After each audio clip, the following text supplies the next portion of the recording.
ne soit le produit d'intérêts privés et de grands investisseurs. Parce que c'est quoi le problème? Le problème, c'est que le logement remplit deux fonctions. Une fonction vitale et une fonction capitaliste.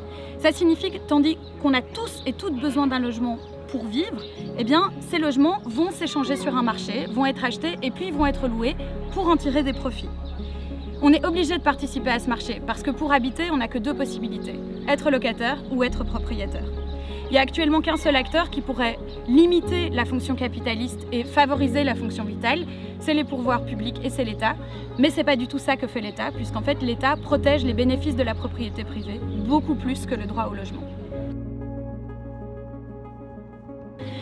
Les conséquences, c'est que les prix du logement, ils varient pas seulement les besoins, ce qui serait formidable, mais aussi selon l'offre et la demande, mais aussi selon des jeux d'investisseurs et de gros sous, c'est-à-dire en fonction de la spéculation et des besoins de l'argent.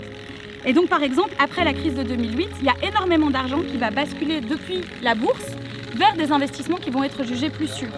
Et par exemple, les logements urbains vont être massivement investis, ce qui va faire augmenter les prix très très fortement aux dépens des habitantes et des habitants, qu'ils soient propriétaires accédants ou locataires.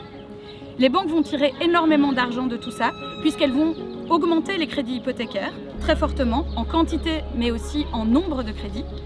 Et puis ce qu'elles vont aussi faire, c'est qu'elles vont titriser une partie de ces crédits. C'est-à-dire qu'une partie de ces crédits hypothécaires va être transformée en produit d'investissement financier. Ce qu'on veut, c'est que le logement ce soit avant tout un droit avant d'être un produit de marché. On veut que le logement ce soit avant tout un droit avant d'être un objet qui s'échange pour en tirer des profits. La police et la justice protègent les bénéfices de la propriété privée. D'ailleurs, le squat est devenu illégal.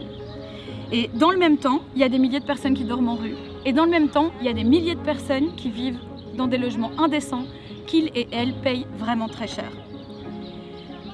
La question in fine, c'est qu'est-ce qu'on veut comme société? En tout cas, nous, on pense que si on n'arrête pas la financiarisation des logements, le logement ne pourra jamais être abordable.